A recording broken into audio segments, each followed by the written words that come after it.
Herodes o Grande governou a Judéia à época do nascimento de Cristo. Na história e na Bíblia, ele é tido como o ditador homicida que tentou assassinar o menino Jesus e que ordenou a morte de seus próprios familiares. Mas a reputação cruel de Herodes ofuscou seu legado como um construtor visionário. Ele arquitetou um dos mais ambiciosos projetos de construção da Terra Sagrada. Herodes deixou um legado em pedra que sobrevive até os dias de hoje, e agora nós iremos investigá-lo.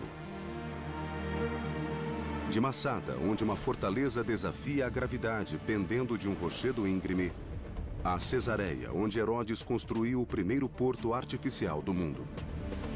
Do Heródion, onde uma montanha esconde um palácio fortificado, ao Monte do Templo em Jerusalém, na época a maior estrutura do planeta. Nossos investigadores irão desvendar como essas obras foram erguidas. Como construíram isso lá em cima? E revelarão a escala, a ousadia e a inovação destas incríveis façanhas da engenharia. Esse é o mundo perdido de Herodes, o Grande.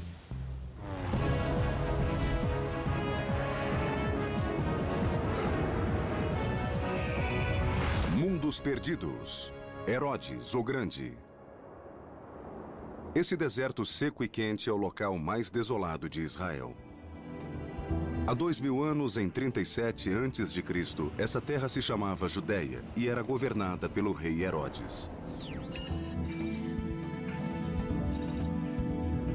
Nas margens do Mar Morto, em um local chamado Massada, ele decidiu construir uma fortaleza sobre um rochedo.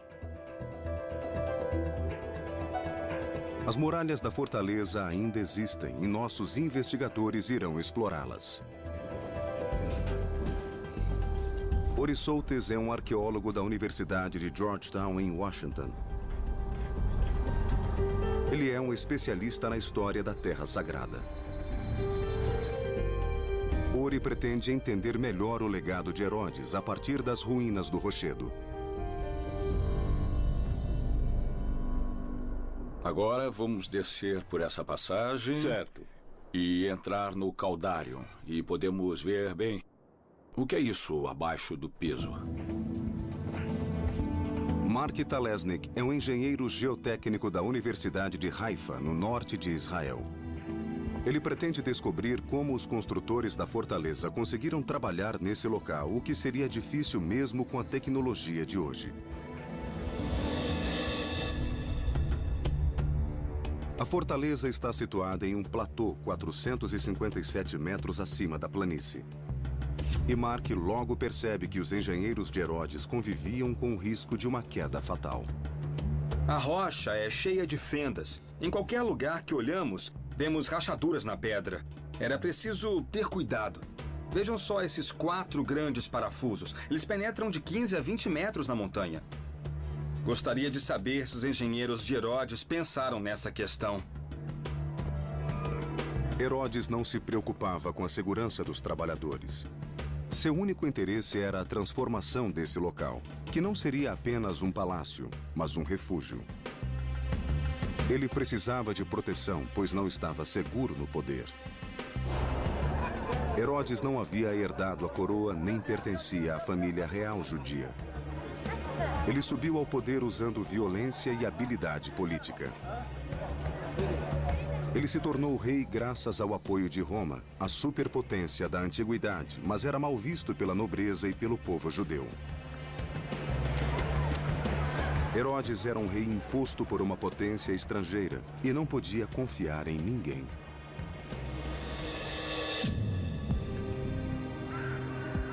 Massada era um lugar vital para Herodes, onde ele poderia se refugiar caso houvesse uma revolta. Em Massada não existe água, sombra, comida ou fonte de energia. Guiado pelo historiador Albert Baumgarten, Mark Talesnik descobre que para um empreiteiro como Herodes, Massada possuía um recurso vital: pedra. Essa é a pedreira. Nossa, isso é incrível. Os engenheiros de Herodes usaram essas pedras para cercar o platô com uma muralha de 1 quilômetro de comprimento. Chamada de casa-mata, era uma muralha especial. Com uma cavidade no meio, possuía duas funções. Baumgarten mostra o interior da construção a Ori Soltis. Então, essa era a parte interior da caça-mata, certo? Temos a muralha externa e a muralha interna. Isso mesmo. Os cômodos podiam servir de habitação, serem usados para armazenagem ou preenchidos com pedra para tornar a muralha mais resistente em determinados pontos. As casamatas eram grandes o bastante para abrigar as tropas de Herodes. Mark percebe que os construtores da fortaleza arriscaram a própria vida.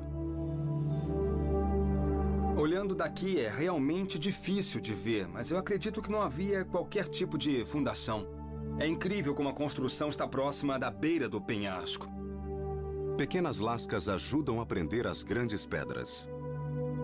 Eles usavam o que tinham à mão, não é? É por isso que nós vemos esses pequenos pedaços de pedra que, na verdade, tornam a muralha mais estável. Se tirarmos as pequenas pedras do meio, as pedras maiores não se encaixam direito. Como você faria para assentar essas pedras? Como eu faria isso? Só se fosse muito bem pago ou se tivesse muito medo de Herodes. Herodes aterrorizava todos que o rodeavam e gostava de exibir seu domínio sobre a natureza. Se fazia calor, ele exigia frio. No meio do deserto, no setor norte do rochedo, ele ordenou a construção de um suntuoso complexo de banhos.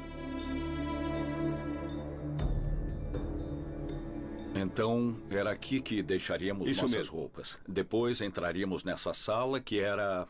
Essa era a sala morna. O tepidário. O tepidário. Na verdade, entraríamos nessa sala e começaríamos aqui na sala fria. As casas de banho eram características dos palácios de Herodes, demonstrando status e riqueza. Nessas paredes podemos ver o que restou da pintura. Agora vamos descer por essa passagem. Certo. E entrar no Caldarion. E podemos ver, bom, o que é isso abaixo do piso? O que havia aqui? Muito bem. O que vemos aqui é o sistema de aquecimento da sala mais quente do banho. O ar quente produzido pela fornalha era conduzido por tubos sob o piso e pelas paredes. O sistema permitia que a temperatura da sala fosse controlada.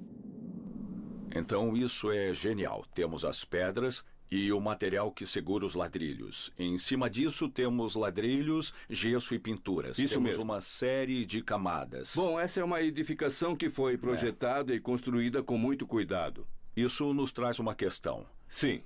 O calor vinha da água quente, que vinha do fogo, certo. Que vinha de... Onde arranjavam combustível para o fogo?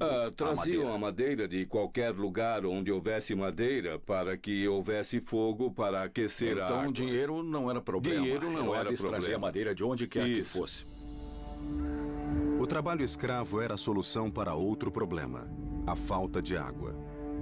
Canais coletavam a água da chuva. Canais foram construídos com o objetivo de direcionar a água para determinados locais Então, e para esses garantir... canais foram construídos por Herodes. Podemos ver vegetação dos canais. Quer dizer que ainda há umidade aqui. Ainda há umidade aqui. Durante o inverno, a água armazenada em duas piscinas a oeste de Massada era direcionada para cisternas subterrâneas com capacidade de 40 mil metros cúbicos. Então, a água era carregada por escravos até o topo da montanha.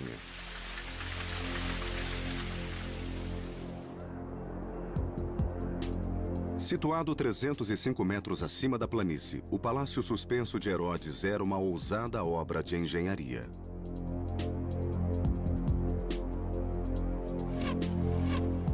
Os níveis inferiores foram construídos em terraços cortados na face norte do rochedo. Olha só essa parte aqui. A rocha alterna faixas duras e macias, facilitando o trabalho de escavação dos engenheiros até as camadas de pedra boas para construir. Olha só, a grande vantagem é que esse tipo de rocha é fácil de quebrar. Após quebrá-las em camadas, podiam construir os diferentes níveis. Herodes teria acesso a esses níveis através de uma escada. Essa é a escada. Ela sobe até ali onde haveria um deck e... Não, esse é o deck. Não, peraí. Olha isso. É óbvio que havia alguma coisa aqui em cima. É mesmo? É. Tudo bem. A engenharia era ousada e a decoração era suntuosa. Aqui devemos imaginar que havia uma série de colunas e um telhado cobrindo toda a construção, criando um pórtico coberto onde as pessoas podiam se proteger do sol forte. Ao mesmo tempo, podiam aproveitar a brisa e a fantástica vista. É incrível. Sim.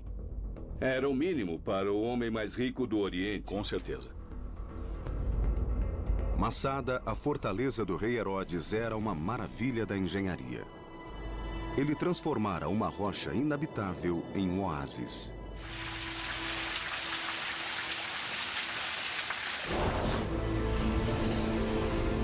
Além do magnífico palácio suspenso, Herodes construiu uma suntuosa casa de banho, tão sofisticada como as de Roma.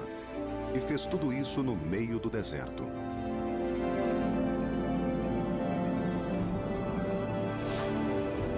A combinação de luxo e proteção se tornaria a marca registrada de suas obras.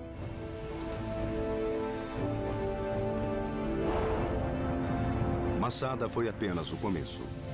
Herodes, o Grande, estava prestes a realizar um dos projetos mais ambiciosos de seu reinado.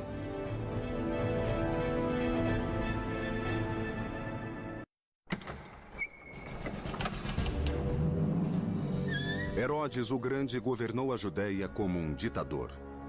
Ele impunha o medo e vivia sob o temor de assassinato, traição e revolta. Herodes não confiava em ninguém, preferindo a segurança de tijolos e argamassa. Nossos investigadores presenciaram a grandiosidade da fortaleza de Herodes no topo do Monte Masada. Esse tipo de construção seria sua marca registrada. Herodes construiu nada menos que 11 fortalezas. Agora veremos a mais magnífica de todas, que foi batizada com seu próprio nome, o Heródium.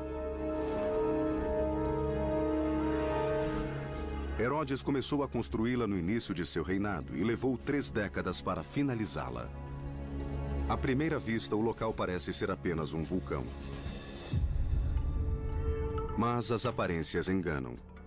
Orissoltes irá explorar os extraordinários segredos dessa montanha. Seu guia é o especialista Marty Freelander. Durante a subida, não há sinal de existência de uma fortificação feita pelo homem. Mas ao chegarem no topo, 750 metros acima do nível do mar, eles descobrem que o morro esconde um vasto palácio. Nossa, isso é incrível, não é mesmo? É fantástico. O Heródium tem 200 metros de diâmetro. Temos essa enorme estrutura circular. Foi simplesmente construída em cima do morro ou o que houve? Ele escolheu um morro comum, próximo ao deserto, e criou sua própria montanha. Nossa! Mark Talesnik é especialista em grandes projetos de deslocamento de terra. Ele quer entender como Herodes transformou esse local. Eu estou aqui para saber como ele fez isso. A primeira questão é descobrir o que é natural e o que foi feito pelo homem. Eu quero saber se podemos subir aqui para visualizar a linha entre a rocha e o cone artificial.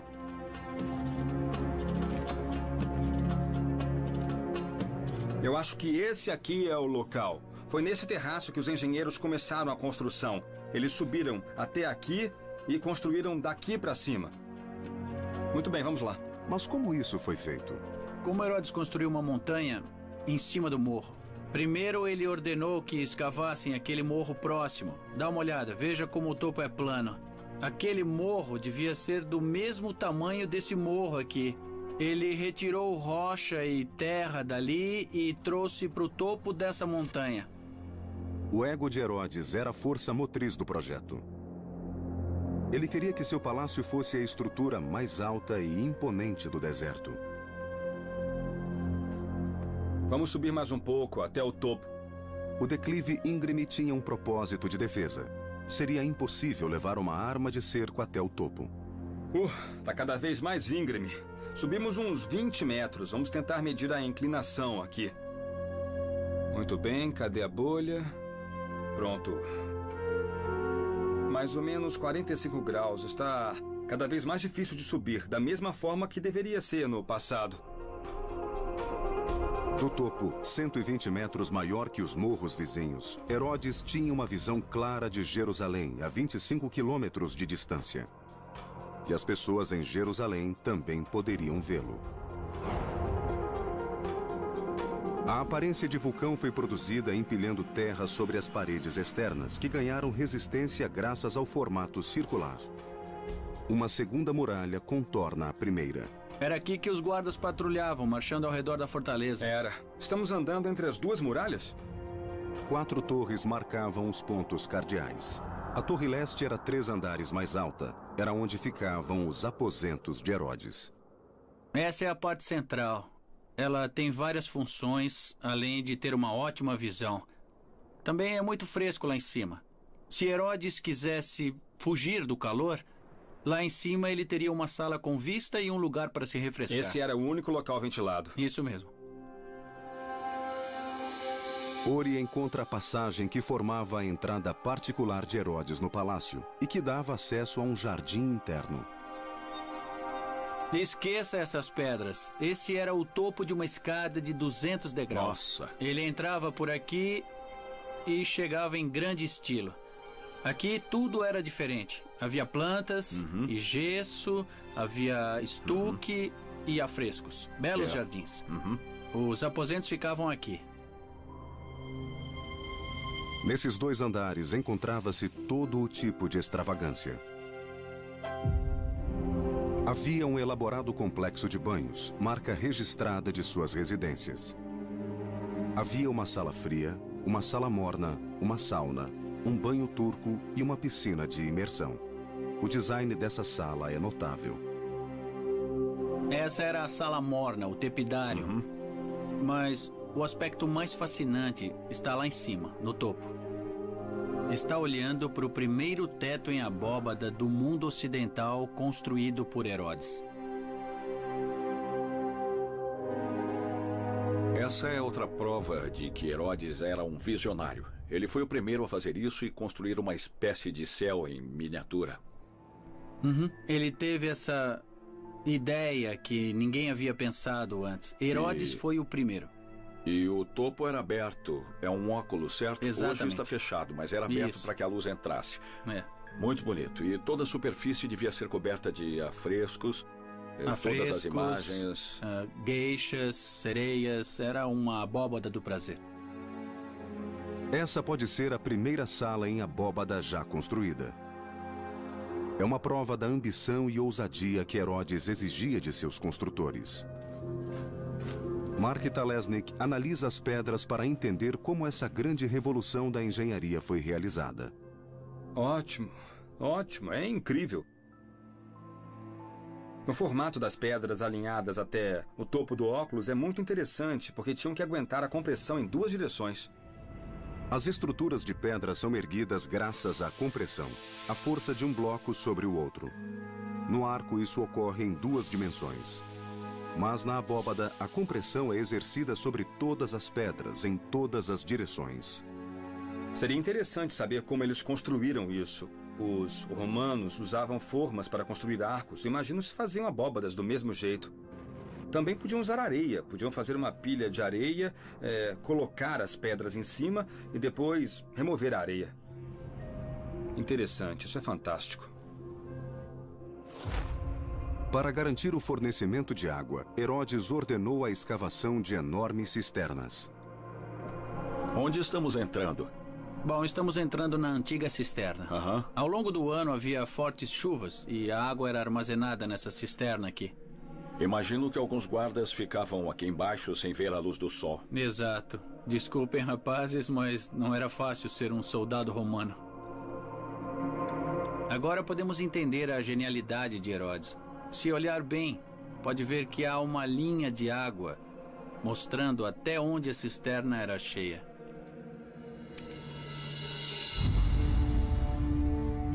O O Heródium era a prova do domínio de Herodes sobre o deserto. 154 mil metros quadrados de terra improdutiva foram transformados em um palácio de prazeres com vastos jardins. Uma enorme piscina com aqueduto próprio constituía a peça central. Toda a área era cercada por jardins suntuosos e muito impressionantes. Lembre-se que estamos no meio do deserto. Herodes criou um jardim temperado em pleno trópico. Do tamanho de 2 piscinas olímpicas, era navegável por pequenos barcos.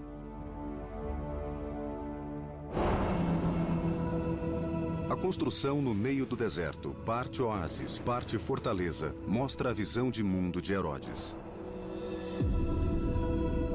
Ele era um visionário e possuía riqueza e poder além da imaginação. Mas, acima de tudo, ele precisava exibir esse poder. Ele dominou a natureza e o deserto e construiu um grande reino. Mas sua ambição não tinha limites. Herodes queria competir no palco mundial. E para mostrar que era digno dos senhores romanos, Herodes construiria uma nova cidade tão imponente quanto Roma.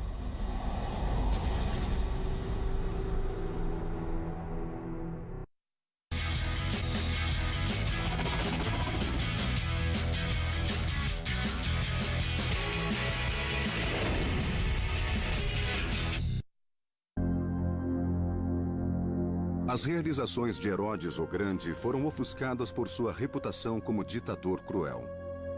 Ele tinha obsessão por obras grandiosas. Nossos investigadores viram como a ambição, o ego e a paranoia de Herodes o levaram a criar uma série de magníficas fortalezas. Mas em 28 a.C., um novo projeto eclipsaria todos os outros. A construção de uma nova cidade na costa mediterrânea da Judéia, que incluiria o primeiro porto feito pelo homem. Era a cidade de Cesareia. O engenheiro Mark Talesnik quer descobrir onde ficava o porto de Herodes. Ele é acompanhado pelo arqueólogo Yosef Poref, que estuda a região há mais de 20 anos.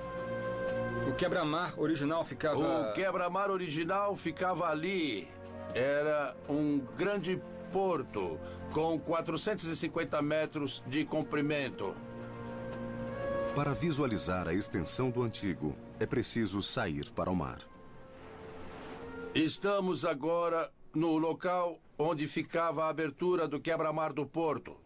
Isso é incrível. Então a abertura do quebra-mar ficava ali. Era uma abertura de 35 metros por onde os navios entravam no porto. Sim, havia 2 torres altas que os navios podiam ver à distância. E havia algum farol também? Sim, sim. Os romanos da Baía de Nápoles foram os primeiros a perceber que a cinza vulcânica endurecia quando molhada. Conhecida como pozzolana, foi o primeiro concreto submerso da história e permitiu que Herodes construísse o porto de Cesareia. Arqueólogos descobriram restos de armações de madeira que eram colocadas debaixo d'água e preenchidas com pedras e pozzolana. Quer dizer que eles construíram o porto como um caixão. Sim. No meio do mar. Sim, sim. Eles pegavam caixas de madeira, jogavam as caixas no mar e as enchiam com pedras e concreto para que afundassem em um local determinado. Sim. E repetiam o processo. Sim. Era uma revolucionária obra da engenharia. O primeiro porto marítimo artificial. Mas ninguém previu a ação do mar contra a estrutura. Em poucos anos, a areia invadiu o quebra-mar, formando uma nova faixa de terra. Mas os arquitetos de Herodes encontraram uma utilidade para ela. E construíram um hipódromo para corridas de biga. Aqui ficavam os portões por onde as bigas entravam. Os portões se abriam simultaneamente. Isso é uma rocha com um sulco. Era como se fosse uma cerca se abrindo? É possível, sim. Após passarem pelo portão, as bigas se dirigiam até uma barreira central.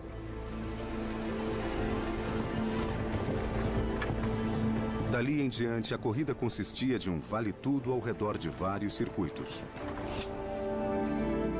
As arquibancadas comportavam até 800 espectadores. Com o crescimento de Cesareia, a capacidade dobrou. Aqui podemos ver um segmento de bancada muito bem preservado. Era importante ter uma boa visão das curvas onde havia muitos acidentes. Então as pessoas sentavam aqui só para ver os acidentes? Sim, elas gostavam disso. Elas gostavam, né? É. E as bigas corriam na areia? Sim, arena significa areia em latim. Ah, eu não sabia disso. Herodes construiu a cidade mais moderna do mundo romano. Herodes trouxe arquitetos romanos à Judéia. Tanto o teatro como o circo romano que vimos anteriormente foram projetados seguindo características da arquitetura romana. Os teatros romanos tinham um formato semicircular. Esse foi o primeiro teatro da Judéia. Seu projeto foi concebido a partir de um entendimento de acústica, assegurando que o menor som fosse ouvido das bancadas superiores. O que havia de especial na acústica do teatro? Bem, logo atrás do palco havia uma parede muito alta, fazendo com que todo o som fosse empurrado do palco para a plateia. As vozes eram ouvidas de qualquer lugar. É uma Bela vista, não? bela vista. Os melhores assentos da casa. Belo cenário também, com o pôr do sol. Herodes batizou a cidade de Cesareia para homenagear seu protetor, o imperador romano. O projeto era uma obra de adulação e deu certo. Ao construir uma cidade romana em um reino judaico, Herodes corria o risco de irritar seus súditos. Para manter a lealdade do povo era preciso mantê-lo feliz. E Herodes fez isso através de outra obra: reconstruindo a cidade de Jerusalém. O resultado seria uma das maiores obras de engenharia da história.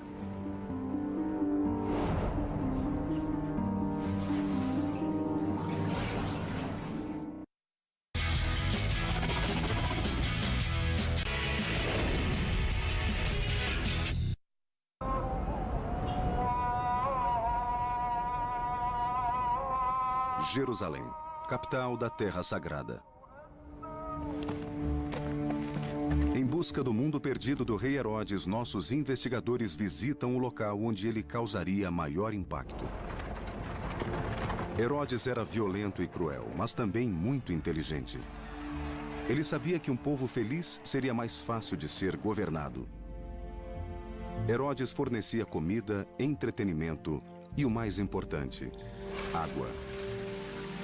Os judeus foram um dos primeiros povos a valorizar a higiene e a limpeza, tanto nas práticas religiosas como no dia a dia. Então Herodes os presenteou com a reconstrução e expansão do maior banho público de Jerusalém, a piscina de Siloé. Acompanhado por Eyal Meron, Mark Talesnik segue para a região de Jerusalém, conhecida como Cidade de Davi. Ele quer saber como era a piscina na época do rei Herodes. Apesar de ser muito citada na Bíblia, ela só foi descoberta recentemente. Qual era a função da piscina? Bom, basicamente, a primeira função era fornecer água potável, era a principal utilidade, e também era utilizada para banhos rituais. A cada ano, mais de 150 mil peregrinos vinham ao local para visitar o templo na montanha acima e precisavam de água para os rituais de purificação. Só para você ter uma ideia do tamanho, podemos ver um canto da piscina bem aqui. E o canto oposto fica ali, onde aquelas pessoas estão reunidas. Esse é um lado da piscina com 50 metros de comprimento, então temos o outro lado que tem outros 100 metros aqui naquela direção e formam uma piscina com uma área de aproximadamente 4.000 metros quadrados. É enorme. É muito grande mesmo, isso. Maior que 2 campos de futebol. É, isso mesmo. A água que enchia a piscina vinha da nascente de Gião, a 425 metros de distância. Mark descobre que os engenheiros de Herodes podiam direcionar e controlar o fluxo da água. Isso é incrível. Fantástico. Eu estou sentado em uma falha, uma fratura na rocha. A falha vai até a superfície do solo e os engenheiros, seja lá quem fossem, utilizavam a falha para criar um tipo de desaguadouro. Assim podiam controlar a direção da água para as diferentes regiões e controlar a altura da água na piscina. Podiam fechar uma válvula e enviar a água para outro lugar. Na época de Herodes, a piscina de Siloé teria essa aparência. Esse foi o cenário de uma das histórias mais famosas da Bíblia, a cura do homem cego. Apesar de Jesus ter vivido após o reinado de Herodes, essa era a piscina que ele conhecia e frequentava. Foi nesse local que ocorreu a história da cura do homem cego. É uma ótima história. Quando Herodes subiu ao poder, a água de Jerusalém fluía ao longo de túneis antigos escavados na rocha, passando por uma rede através dos morros ao redor da cidade. A.L. Maron leva Mark Talesnik em um passeio pelo subterrâneo para mostrar as dificuldades enfrentadas pelos construtores da época. Quando o caminho de um aqueduto encontrava um morro, às vezes era mais fácil atravessá-lo do que rodeá-lo. Mas isso não quer dizer que escavar os túneis fosse um trabalho fácil. Estamos entrando em uma seção do túnel onde o teto é muito mais baixo. Observando a rocha que forma o teto, eu posso ver que é construída de sílex ou pederneira, que é uma rocha muito, muito dura.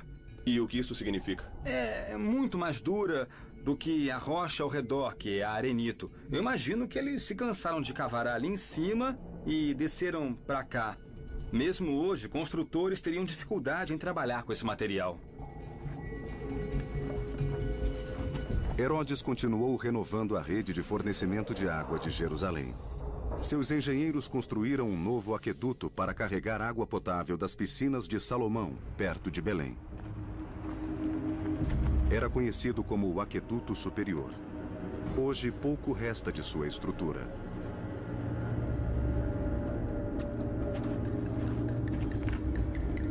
Mas Mark Talesnik e A.L. Maron encontram uma das poucas seções remanescentes. Esse é um segmento do Aqueduto Superior que se manteve intacto por 2000 anos e isso é realmente impressionante. O aqueduto era feito de quê? Bom, ele é feito basicamente de gesso, um gesso hidráulico para impedir que a água vaze pelo sistema. E essa cor cinza é um sinal de que a estrutura foi feita no tempo do rei Herodes. Nessa época, costumavam combinar cinzas com gesso para obter essa cor distinta aqui.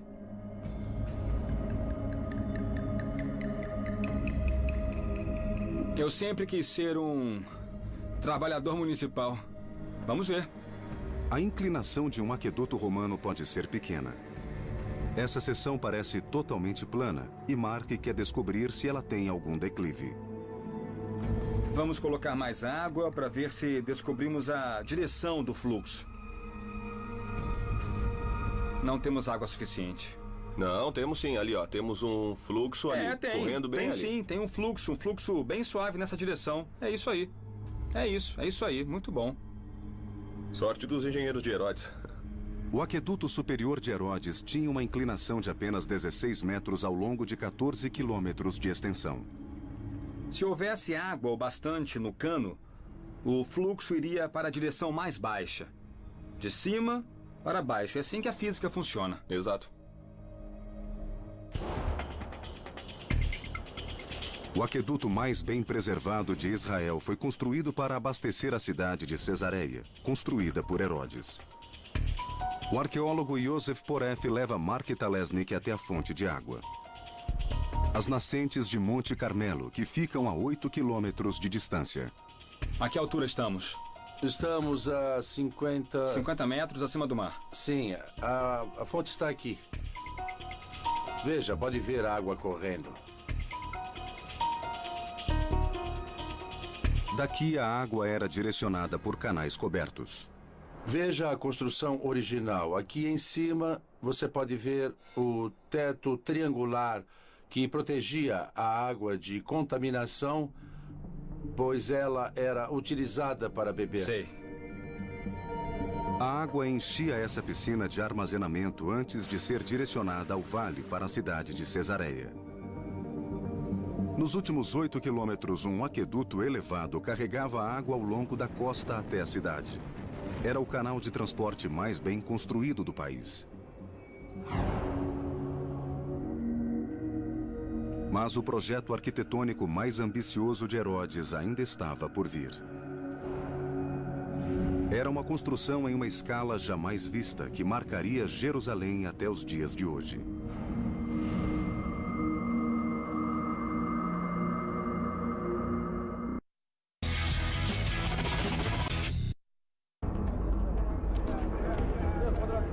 Nossos investigadores estão descobrindo o legado do rei Herodes, o Grande. Estruturas monumentais construídas por toda a Judéia durante seus 33 anos de reinado. Naquela época, Herodes se esforçou para agradar seus mestres, os poderosos romanos que haviam lhe concedido o trono da Judéia. Ao mesmo tempo, seus súditos o abominavam. Ele era um rei imposto por uma potência estrangeira. Herodes quis se provar digno do povo judeu. E fez isso concedendo-lhes o maior presente imaginável: a reconstrução do templo, o local mais sagrado da terra para os judeus. Ori Soates e o historiador Ken Spiro visitam o local. A construção foi destruída há séculos, mas grande parte da muralha permanece de pé. Essa seção é conhecida como Muro das Lamentações. Herodes construiu essa muralha para segregar, que acabou se tornando um local sagrado para o povo judeu ao longo dos séculos. É como se fosse um pedaço do templo, certo? Certo. Ironicamente, o homem que possuía uma relação ambivalente, até mesmo hostil com o povo da Judéia, foi quem construiu o local mais sagrado do mundo para os judeus. É incrível. É realmente muito interessante. O que vemos aqui é apenas um fragmento da obra de Herodes. Para termos uma ideia do tamanho da construção, Mark Talesnik atravessa o vale até o Monte das Oliveiras. Somente a essa distância é possível visualizar a grandiosidade dessa obra. Pronto. É uma bela vista. Hoje, uma mesquita dourada marca o local do templo de Herodes. Temos uma bela visão daqui. O maior desafio enfrentado por Herodes foi construir uma grande plataforma no topo da montanha. O que ele decidiu fazer de uma maneira sem precedentes no mundo antigo foi construir uma grande muralha ao redor da parte superior da montanha para permitir a terraplenagem do local. Sabe qual era a dimensão disso? Sim, tinha cerca de 500 metros por 300 metros. Quando Herodes terminou o projeto, essa era a maior plataforma artificial do planeta, do tamanho de uns 24 campos de futebol. Herodes reformou e estendeu a plataforma do Monte do Templo. Para sustentar a colossal massa de terra, ele cercou toda a área com uma vasta muralha. Mark Talesnik desce até o canto sudeste para ver como a muralha foi construída. Daqui vemos a altura total da muralha. 30 metros de altura, como um prédio de 10 andares. As pedras têm 1 metro de profundidade. Temos esse efeito de zíper, com pedras travadas e impostas. Enormes pedras convergendo em um canto, formando um zíper. Uma pedra grande, uma pedra pequena. Uma pedra grande, uma pedra pequena. E assim subindo até o topo. O muro era apenas uma parte da estrutura. Para compensar o nível do declive da montanha, os engenheiros de Herodes construíram uma rede de grandes passagens arqueadas.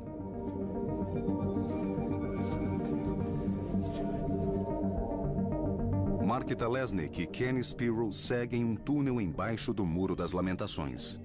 Escondido sob a superfície, encontra-se o mais refinado exemplo da construção em pedra da época de Herodes. É a chave para a construção do Templo do Monte.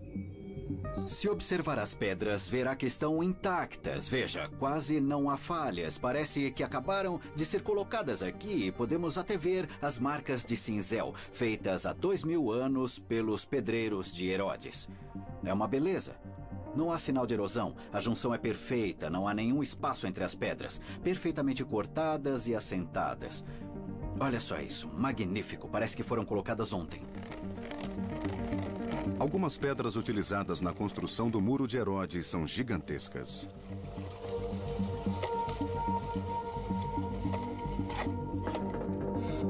Tá aqui, temos 13 metros e 10 centímetros. É uma pedra comprida. Vamos medir a altura desse bloco. Temos 3 metros e 7 centímetros. Eu sei que essa pedra tem uns 5 metros de espessura. Assim, vamos fazer os cálculos. Densidade do arenito, 2,4 toneladas por metros cúbicos. Então, temos uma pedra que pesa 550 toneladas. É uma pedra bem grande. Bem grande mesmo. Além de construir o Monte do Templo, Herodes expandiu a cidade. Ele adicionou uma segunda muralha e construiu um palácio longe do bairro judeu, segregando a cidade de Jerusalém. O Palácio de Herodes fica do lado de fora, a oeste da região do Monte do Templo. Herodes era... Em suas obras, ele tinha uma personalidade contrastante. De um lado havia o bairro judeu com o Monte do Templo. E do outro lado havia... O bairro romano. O palácio, sim, é o Palácio Real. A fortaleza existe até hoje. Essa é a entrada de uma área que chamamos de cidadela. Certo. Muito do que vemos aqui dentro é anterior à época de Herodes. Herodes garantiu que fosse fortemente protegida. Esse é o fosso, exatamente como Herodes o construiu. É um fosso seco. Aqui, eles faziam uma vala para construir fortificações adicionais. Certo, e essas pedras são Sim, da época de está Herodes, correto. as pedras maiores. Apesar de todo o poder e riqueza, Herodes era consumido pela paranoia. Isso se reflete no projeto das torres da cidadela. E as torres que podemos ver daqui, temos uma torre ali, 2 e 3. O interessante é que as 2 torres maiores estão voltadas para o interior da cidadela. Sim. É irônico, pois deveriam estar voltados para fora. As pessoas dizem que Herodes tinha mais medo dos judeus... Certo. Do que dos romanos, Certo. o que deve ser verdade. Ele confiava muito menos nos judeus. A intenção era que ninguém duvidasse do poder e da soberania de Herodes ao entrar no complexo de templos. Os judeus entravam pela escadaria sul. Mark descobre que até os degraus tinham um projeto especial. Os engenheiros e arquitetos de Herodes pensavam em tudo. Se observar os degraus, verá que tem tamanhos diferentes. Temos a distância de 1,5 metros, 1,5 metros. Foi projetado assim para que as pessoas refletissem enquanto subissem as escadas e se preparassem antes de entrar no Monte do Templo.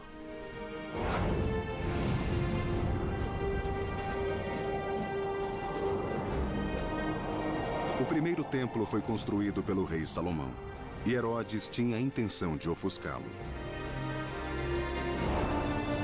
Nenhuma pedra restou do templo de 53 metros de altura. Ele queria se imortalizar e impressionar o povo judeu. Ele queria que as pessoas olhassem para a construção e se espantassem. Ironicamente, apesar de não ser uma boa pessoa, ele foi um dos poucos a receber o título de o Grande. O Monte do Templo de Herodes era a construção mais importante da Terra Sagrada. Representava o auge do reinado de Herodes e a glória da nação judia. Era a culminação de todas as suas obras. Como nossos investigadores descobriram, ele se beneficiou do conhecimento adquirido em Massada, de como reforçar declives perigosos e como esculpir grandes blocos de pedra. Do Herodion, os construtores de templo aprenderam escala e como construir em diferentes níveis. A construção de uma cidade inteira em Cesareia sugeria que nada estava além do alcance de Herodes.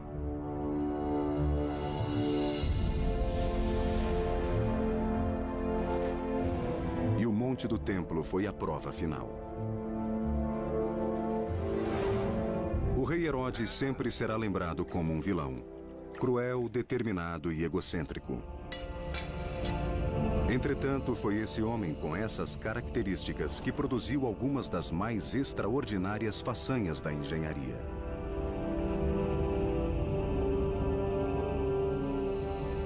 Em 2007, arqueólogos descobriram uma tumba ornamentada em uma escavação em Heródion. Apesar de não haver nenhuma inscrição, a riqueza e a localização da tumba levam os arqueólogos a acreditar que este seja o local onde Herodes o Grande foi enterrado. As pesquisas continuam, mas se os arqueólogos estiverem certos, esta pode ser a tumba do maior construtor do mundo antigo.